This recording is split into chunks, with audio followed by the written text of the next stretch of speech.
Madam जी, ये क्या लिख रहे हैं आप बोर्ड पे? आज आप हमें क्या सिखाने वाले हैं?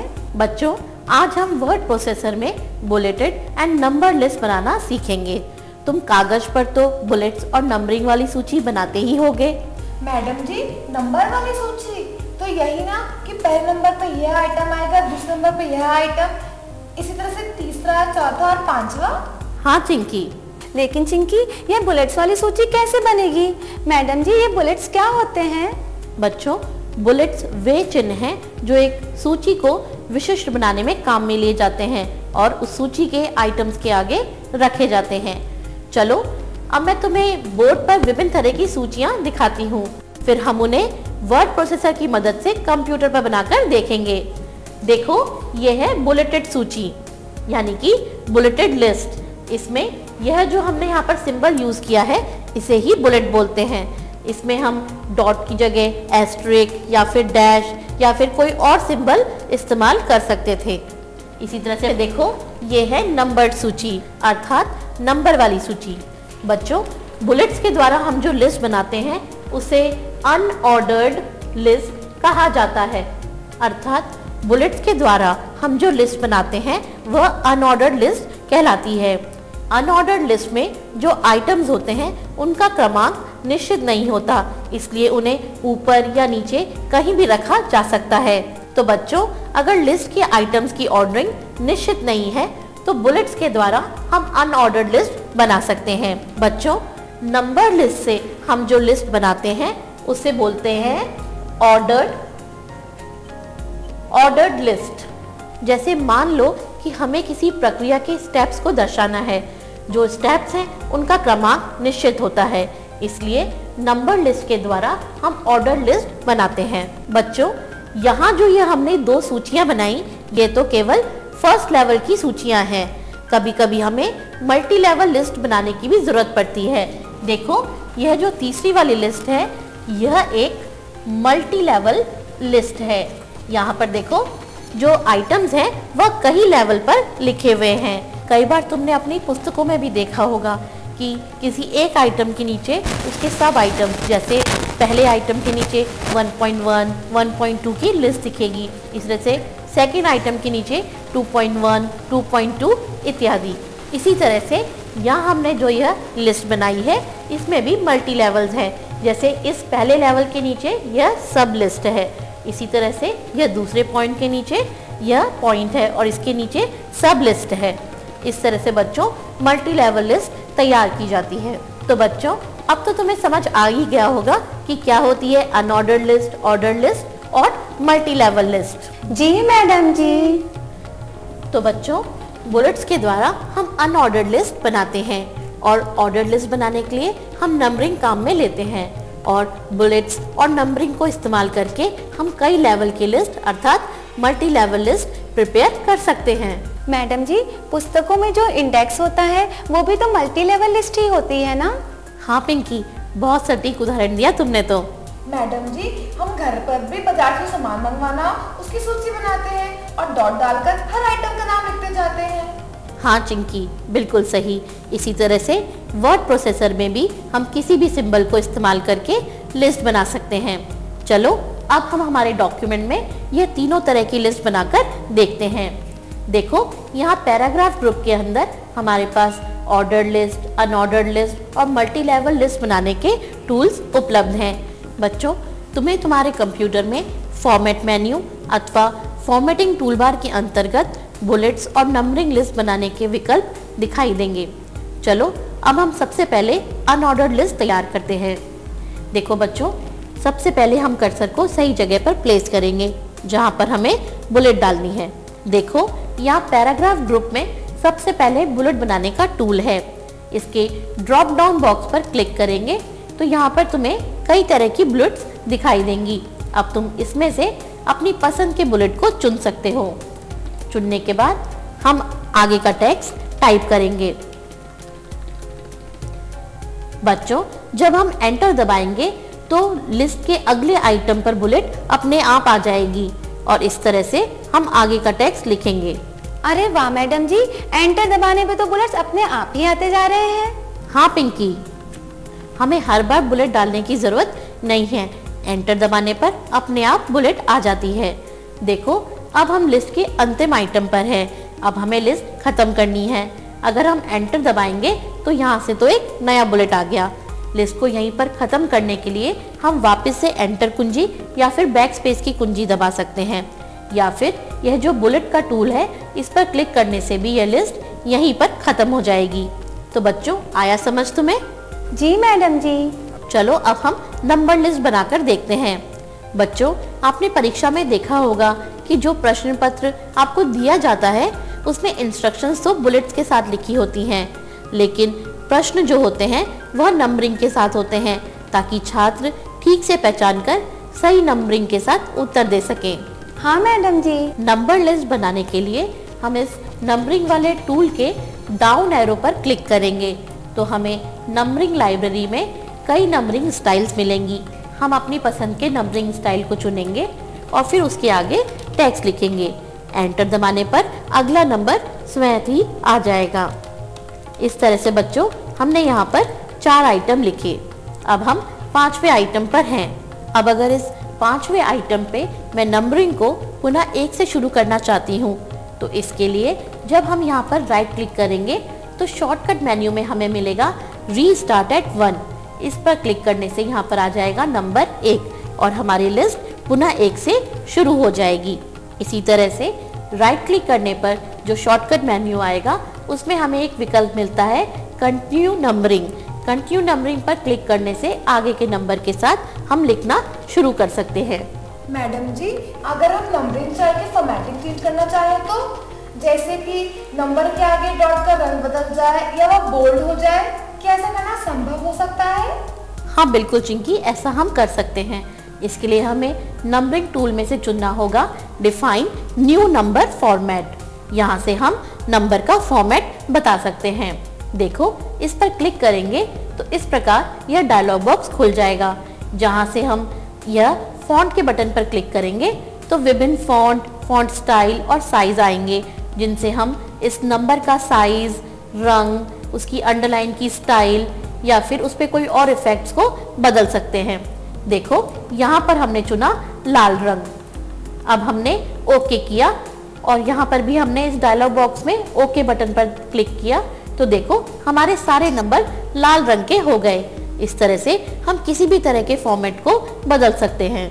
हाँ मैडम जी, यह तो बहुत अच्छा है।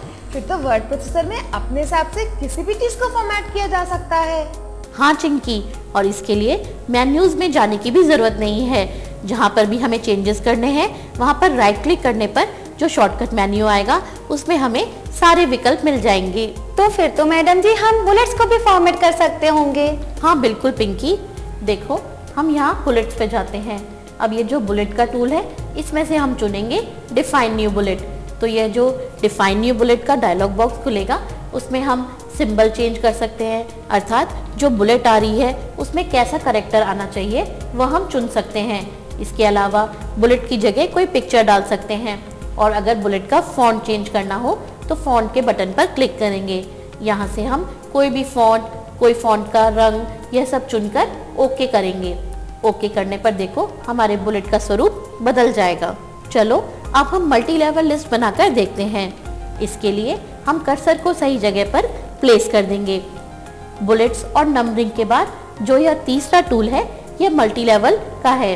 अब देखो यहाँ पर जो ड्रॉप डाउन एरो है इस पर क्लिक करोगे तो मल्टी लेवल लिस्ट की कई स्टाइल्स मिलेंगी। जो भी स्टाइल आपको लेनी है उसे चुनने के बाद यहाँ पर जब हम टेक्स्ट टाइप करेंगे तो यह इस तरह से आएगा। बच्चों, अगले लेवल पर जाने के लिए टैब कुंजी दबानी होती है। टैब कुंजी दबाएंगे तो हम अगले लेवल पर पहुंच जाएंगे। लेकिन मैडम जी अब वापस से पिछले लेवल पे जाना हो तो? उसके लिए हम दबाएंगे शिफ्ट और टैब की कुंजी। शिफ्ट और टैब की कुंजी को एक साथ दबाने पर हम पिछले लेवल पर पहुंच जाते हैं, या फिर हम एंटर कुंजी दबाकर भी पिछले लेवल पर पहुंच सकते हैं। मान लो कि हम लिस्ट में किसी नंबर को छोड़कर उसके आगे के नंबर से लिखना चाहते हो, या फिर हम लिस्ट को एक नंबर की बजाय 2 नंबर या 3 नंबर से शुरू करना चाहते हो, तो उसके लिए जब हम उस नंबर पर राइट क्लिक करेंगे तो यहाँ पर हमें मिलेगा सेट नंबरिंग वैल्यू का विकल्प। इस पर क्लिक करने से हम बता सकते हैं कि हम किस नंबर से शुरू करना चाहते हैं। इसके बाद ओके करेंगे तो वही नंबर आएगा जो हमने वहाँ पर दिया है। इसी तरह से बच्चों, राइट क्लिक करने पर हमें इंडेंटेशन सेट करने के ऑप्शंस भी मिलेंगे, जहाँ से हम इंडेंटेशन को घटा या बढ़ा सकते हैं। तो बच्चों, अब तो तुम्हें समझ आ गया होगा कि वर्ड प्रोसेसर की मदद से कैसे ऑर्डर्ड, अनऑर्डर्ड और मल्टी लेवल लिस्ट बनाई जाती है। जी मैडम जी। चलो बच्चों, अब मैं तुम्हें पिक्चर्स और चार्ट के साथ काम करना सिखाती हूँ। तो क्या मैडम जी, हम डॉक्यूमेंट में पिक्चर और चार्ट भी डाल सकते हैं? हाँ चिंकी, बिल्कुल। हम अपने डॉक्यूमेंट में पिक्चर्स, चार्ट्स, कोई ड्राइंग या फिर विभिन्न साउंड्स, मूवीज या फिर कुछ प्री डिफाइंड शेप्स जैसे कि रेक्टेंगल, सर्कल, एरो, यह सब भी डाल सकते हैं। इन शेप्स को काम में लेकर विभिन्न तरह की ड्राइंग्स और डायग्राम्स बनाए जा सकते हैं। वर्ड प्रोसेसर में picture, chart, word art, clip art insert करने के विकल्प होते हैं। मैडम जी, ये वर्ड आर्ट क्या होता है? पिंकी, वर्ड आर्ट की मदद से हम अपने डॉक्यूमेंट में कोई भी डेकोरेटिव टेक्स्ट डाल सकते हैं। देखो, यहाँ इंसर्ट के अंतर्गत मिलेगा हमें वर्ड आर्ट का विकल्प। वर्ड आर्ट विभिन्न टेक्स्ट स्टाइल्स की गैलरी है, जिसमें से हम कोई भी टेक्स्ट स्टाइल चुनकर अपने डॉक्यूमेंट में डाल सकते हैं। देखो, यहाँ पर हमें विभिन्न टेक्स्ट स्टाइल्स जैसे यह शैडो वाला टेक्स्ट स्टाइल, यह मिरर इमेज वाला टेक्स्ट स्टाइल, या फिर यह जिसमें कि विभिन्न रंग के शब्द दिख रहे हैं, कोई भी टेक्स्ट स्टाइल हम अपने डॉक्यूमेंट में डाल सकते हैं। इसके लिए यहाँ से चुनेंगे कि हमें कौन सा टेक्स्ट स्टाइल पसंद है। हम क्लिक करेंगे तो एक डायलॉग बॉक्स खुल जाएगा। यहाँ पर हम अपने टेक्स्ट को लिखेंगे, जैसे कि हमने यहाँ पे लिखा हैप्पी बर्थडे। यह लिखने के बाद अब हम ओके बटन पर क्लिक करेंगे तो यह सुंदर सा टेक्स्ट हमारे कर्सर की करंट पोजीशन पर इंसर्ट हो जाएगा। देखो, इस तरह से इस टेक्स्ट पर माउस के द्वारा क्लिक करने से यह टेक्स्ट सेलेक्ट हो जाएगा। अब हम इसको सेलेक्ट करके इसकी किसी इफेक्ट को या इसकी स्टाइल को बदल सकते हैं। देखो, अगर हम चाहें कि इसकी स्टाइल बदलनी है तो हम यहाँ पे स्टाइल पर क्लिक करेंगे तो इसकी स्टाइल बदल जाएगी। इसी तरह से हम इसमें कोई इफेक्ट डाल सकते हैं या इसके रंग संयोजन को बदल सकते हैं। इसी तरह से माउस के द्वारा इस पर क्लिक करके इसको ड्रैग करके कहीं भी ले जा सकते हैं और इस तरह से इसकी पोजीशन चेंज कर सकते हैं, यानी कि हम डॉक्यूमेंट में इसको कहीं पर भी प्लेस कर सकते हैं। इसी तरह से जब हम इस पर क्लिक करेंगे तो देखो, इस तरह से ये कॉर्नर्स दिखेंगे। देखो, हमने इसके कॉर्नर को पकड़ के ड्रैग किया तो यह टेक्स्ट बड़ा हो गया। इसी तरह से बच्चों, अगर मैं इस पर राइट क्लिक करूं तो शॉर्टकट मेन्यू में हमें एडिट टेक्स्ट का विकल्प मिलेगा। इससे हम अपने टेक्स्ट को एडिट कर सकते हैं, जैसे कि हमें इसके आगे लिखना हो हैप्पी बर्थडे टू यू, तो हम इस तरह से टेक्स्ट को एडिट करेंगे और ओके बटन पर क्लिक करेंगे तो यहाँ पर बदलाव नजर आ जाएगा। अरे वाह मैडम जी, इस तरह से तो बड़े ही सुंदर कार्ड बनाए जा सकते हैं। हाँ पिंकी, लेकिन अगर इस हैप्पी बर्थडे के टेक्स्ट के नीचे कोई ड्राइंग आता थी ना तो ये कार्ड कितना सुंदर बन जाता मैडम जी। अरे तो चिंकी, अपन को मैडम ने बताया था ना ऑब्जेक्ट इंसर्ट करना, अपन कोई बिटमैप इमेज बनाकर इसमें डाल सकते हैं। लेकिन बच्चों, अगर किसी को बिटमैप इमेज बनानी ना भी आए तो भी कंप्यूटर में अवेलेबल जो भी पिक्चर्स हैं उनको चुनकर यहाँ पर डाला जा सकता है। देखो, इंसर्ट के अंतर्गत ही हमें मिलेगा पिक्चर और क्लिप आर्ट का विकल्प, जिससे हम पिक्चर डाल सकते हैं इस टेक्स्ट के नीचे। जब हम यहाँ इंसर्ट पिक्चर फ्रॉम फाइल के विकल्प पर क्लिक करेंगे तो एक डायलॉग बॉक्स खुल जाएगा। यहाँ से हम अपनी पसंद की पिक्चर को ब्राउज करके चुन सकते हैं और जब हम इंसर्ट बटन पर क्लिक करेंगे तो यह पिक्चर इस टेक्स्ट के नीचे इंसर्ट हो जाएगी। देखो, इस तरह से। अब इस पिक्चर को चुनकर हम इसकी हाइट, विड्थ, पोजीशन या लोकेशन चेंज कर सकते हैं और साथ ही साथ हम इसे विभिन्न तरीकों से फॉर्मेट भी कर सकते हैं। देखो, फॉर्मेट टैब के अंतर्गत हमारे पास विकल्प आ रहे हैं जिनसे हम इसकी ब्राइटनेस, इसके कॉन्ट्रास्ट कलर्स को बदल सकते हैं। साथ ही साथ इस पे कोई अच्छा सा बॉर्डर डाल सकते हैं या इसकी शेप को बदल सकते हैं। बच्चों, जब इस पिक्चर पर तुम राइट क्लिक करोगे तो तुम्हें शॉर्टकट मेन्यू में भी विभिन्न विकल्प दिखेंगे जिनसे तुम इस पिक्चर को फॉर्मेट कर सकते हो। पिक्चर को चुनकर उस पर विभिन्न इफेक्ट्स जैसे कि शैडो, ग्लो या फिर अन्य 3D इफेक्ट्स डाले जा सकते हैं। अरे वाह मैडम जी, यह फोटो तो क्या से क्या दिखने लग गई। इस तरह से तो बहुत ही सुंदर पेजेस बनाए जा सकते हैं। हाँ चिंकी, इसका प्रिंट आउट लेके तुम बहुत अच्छे अच्छे कार्ड्स निकाल सकते हो। चलो अब हम इस पिक्चर में कोई टेक्स्ट डालते हैं और विभिन्न तरह से टेक्स्ट रैपिंग करके देखते हैं। टेक्स्ट रैपिंग ये क्या होती है मैडम जी? बच्चों, तुमने एक बर्थडे कार्ड का उदाहरण लिया है तो उसी से तुम्हें समझाती हूँ कि देखो, तुमने देखा होगा कि कार्ड के बीचों बीच अगर पिक्चर आ रही है तो उसके चारों तरफ कुछ टेक्स्ट मैसेज लिखा रहता है। तो इसी तरह से हम अपने इस कार्ड को पूरा करने के लिए इसमें कोई मैसेज टाइप कर सकते हैं। उसे टाइप करने के बाद उसको पिक्चर के साथ कैसे अरेंज करा जाए, ये होता है टेक्स्ट रैपिंग। हमारे पास विभिन्न टेक्स्ट रैपिंग स्टाइल्स हैं। जब हम पिक्चर पर राइट क्लिक करेंगे तो शॉर्टकट मेन्यू में दिखेगा टेक्स्ट रैपिंग। इसमें विभिन्न ऑप्शंस आएंगे जैसे square, tight, behind text, in front of text, जिनके द्वारा हम टेक्स्ट को पिक्चर के साथ अरेंज कर सकते हैं। देखो, हमने यहाँ पर चुना स्क्वायर। अब अगर हम टेक्स्ट लिखेंगे तो यह अलग तरह से दिखेगा। अरे वाह, इस तरह से तो बिल्कुल बाजार में मिलने वाले कार्ड की तरह दिख रहा है हमारा ये डॉक्यूमेंट। हाँ चिंकी, बिल्कुल सही कहा तुमने। लेकिन मैडम जी, इसके लिए तो हमें अपने कंप्यूटर में भी बहुत अच्छी अच्छी पिक्चर्स डालनी होंगी। पिंकी, कंपनियां ऑफिस पैकेज के अंतर्गत ही विभिन्न कैटेगरी की पिक्चर्स प्रदान करती हैं, जिन्हें हम अपने डॉक्यूमेंट में कॉपी कर सकते हैं। यह सब क्लिप आर्ट की मदद से होता है। देखो, यहाँ इंसर्ट के अंतर्गत ही क्लिप आर्ट का विकल्प है। इसके द्वारा हम विभिन्न साउंड्स, पिक्चर्स, मूवीज, आर्ट्स और फोटोग्राफीज को ऑर्गेनाइज करते हैं। देखो, जब इस क्लिप आर्ट के विकल्प पर क्लिक करेंगे तो यहाँ पर जब हम कहेंगे ऑर्गेनाइज क्लिप, तो ऑफिस कलेक्शन के अंतर्गत हमें विभिन्न कैटेगरी की पिक्चर्स मिलेंगी। देखो, यहाँ पर विभिन्न कैटेगरीज दिख रही हैं जैसे कि agriculture, academics, arts, emotions, food, fantasy इत्यादि। अब अगर हम किसी भी कैटेगरी को चुनेंगे तो उसके अंतर्गत आने वाली पिक्चर्स हमें यहाँ पर दिखाई देंगी। जैसे मान लो कि तुम परीक्षा के समय में अपने दोस्त को विश करने के लिए उसे कोई कार्ड देना चाहते हो, तो अगर वह कार्ड यहाँ बनाना चाहते हो तो उसके लिए हम एकेडमिक्स वाले कलेक्शन पर जाएंगे। यहाँ से हम यह पुस्तक वाले चित्र को चुनेंगे। चुनने के बाद अगर हम इसे कॉपी करेंगे और अपने डॉक्यूमेंट में पेस्ट कमांड देंगे तो देखो, वह पिक्चर यहाँ पर इंसर्ट हो गई। इस तरह से हम इन पिक्चर्स को क्लिप आर्ट की मदद से ऑर्गेनाइज कर सकते हैं और कहीं पर भी पेस्ट कर सकते हैं। मैडम जी, ये तो बहुत अच्छा कलेक्शन है पिक्चर्स का वर्ड प्रोसेसर में। हाँ पिंकी, चलो अब मैं तुम्हें विभिन्न शेप्स के साथ ड्राइंग या डायग्राम बनाना सिखाती हूँ। देखो, यहाँ पर हम शेप्स के इस टूल पर क्लिक करेंगे तो हमें विभिन्न शेप्स जैसे कि बेसिक शेप्स के अंतर्गत स्क्वायर, रेक्टेंगल, सिलेंडर, यह सब बनाने के टूल्स मिलेंगे। इसी तरह से हम विभिन्न तरह के एरोज, लाइन या फिर अन्य शेप्स बना सकते हैं।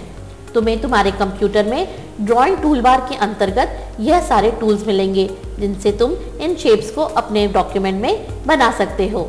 देखो, किसी भी शेप को बनाने के लिए यहाँ पर हमें सबसे पहले उस शेप को चुनना होगा। चुनने के बाद जब हम हमारे डॉक्यूमेंट में जाएंगे तो माउस पॉइंटर अलग शेप का दिखाई देगा।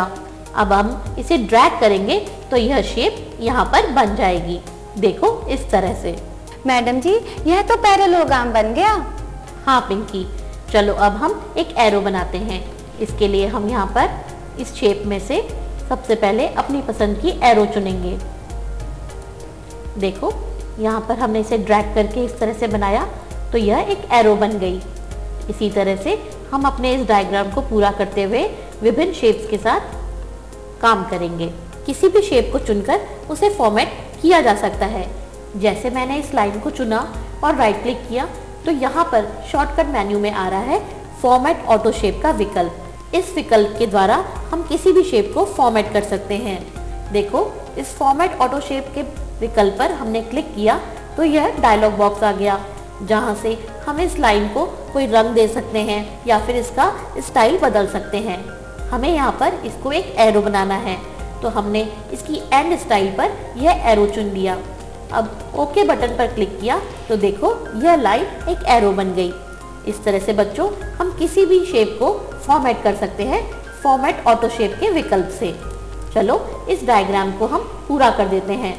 किसी भी शेप पर क्लिक करके हम उसकी कॉपी निकाल सकते हैं। इसके लिए हमने दबाया Ctrl+C और Ctrl+V दबाया तो देखो उस शेप की एक कॉपी क्रिएट हो गई। अब हम इसे माउस के द्वारा ड्रैग करके कहीं भी पोजीशन कर सकते हैं। बच्चों, कंप्यूटर की भाषा में इस पैरेललोग्राम को इनपुट आउटपुट बॉक्स कहते हैं और ये हमारा प्रोसेसिंग बॉक्स है। चलो अब हम इस डायग्राम के अंतर्गत इन शेप्स में टेक्स्ट को ऐड करना सीखते हैं। इसके लिए जब हम शेप को चुनेंगे और राइट क्लिक करेंगे तो यहाँ पर हमें ऐड टेक्स्ट का विकल्प नजर आएगा। इस ऐड टेक्स्ट को चुनने पर हम इस शेप के अंदर टेक्स्ट भी ऐड कर सकते हैं। यहाँ पर हमने लिखा इनपुट। अब हम इस शेप को चुनकर इस पर राइट क्लिक करेंगे तो शॉर्टकट मेन्यू में आएगा ऐड टेक्स्ट। इससे इस बॉक्स में भी हम टेक्स्ट को ऐड कर देंगे। देखो इस तरह से हमारा यह डायग्राम पूरा हो गया। अरे हाँ मैडम जी, ये तो पूरा ही डायग्राम बन गया है। हाँ चिंकी, देखो यहाँ पर इस डायग्राम में यह लाइन, यह एरो, यह बॉक्स, यह सब अलग अलग ऑब्जेक्ट्स हैं। अगर इन ऑब्जेक्ट को एक साथ चुन लिया जाए और ग्रुप कर दिया जाए तो यह पूरा डायग्राम एक ऑब्जेक्ट के रूप में दिखेगा। मैडम जी, इन सारे ऑब्जेक्ट्स को एक साथ सेलेक्ट कैसे करेंगे? अगर शिफ्ट की कुंजी दबाकर सिलेक्शन किया जाए तो मल्टीपल सिलेक्शन हो जाता है। जैसे यहाँ हमने शिफ्ट की कुंजी दबाई और इन सबको एक एक करके चुन लिया तो देखो ये सारे ऑब्जेक्ट्स चुन लिए हैं हमने। अब हम राइट क्लिक करेंगे और यहाँ से चुनेंगे ग्रुपिंग। ग्रुप का विकल्प चुनने से यह सारे ग्रुप हो गए और अब यह डायग्राम बन गया है एक पूरा ऑब्जेक्ट। डायग्राम के ग्रुप होने के बाद हम इस एरो या इस बॉक्स को अलग अलग ऑब्जेक्ट के रूप में ट्रीट नहीं कर सकते। अगर हमें ऐसा करना है तो इस डायग्राम को हमें अनग्रुप करना होगा। ग्रुप होने के बाद जब हम राइट क्लिक करेंगे तो हमें यहाँ पर अनग्रुप का ऑप्शन मिलेगा, जिस पर क्लिक करने से वापस से यह सारे ऑब्जेक्ट्स अलग अलग हो जाएंगे। तो बच्चों, अब इस डायग्राम के सारे ऑब्जेक्ट्स अलग अलग हो चुके हैं, यानी कि अनग्रुप हो चुके हैं। देखो जैसे कि ये एरो थोड़ा तिरछा दिख रहा है तो अब हम इसे चुनकर इसे फॉर्मेट कर सकते हैं। इसे रोटेट भी किया जा सकता है। देखो यहाँ पर राइट क्लिक करने पे हमें रोटेट का विकल्प भी नजर आएगा। रोटेट करने के लिए हम माउस से इसे चेंज कर सकते हैं इस तरह से। तो बच्चों, अब तो तुम्हें समझ आ गया होगा ना कि कैसे picture, word art, clip art और इन सब शेप्स की मदद से डायग्राम और ड्राइंग्स बनाई जाती हैं। जी मैडम जी। चलो बच्चों, अब हम चार्ट बनाना भी सीख लेते हैं। देखो यहाँ इंसर्ट के अंतर्गत ही हमें मिलेगा चार्ट बनाने का विकल्प। इस पर क्लिक करने से हम अपने डॉक्यूमेंट में विभिन्न तरह के चार्ट्स बना सकते हैं। हम किसी भी तरह का चार्ट जैसे line chart, pie chart, bubble chart इत्यादि तरह के चार्ट बना सकते हैं।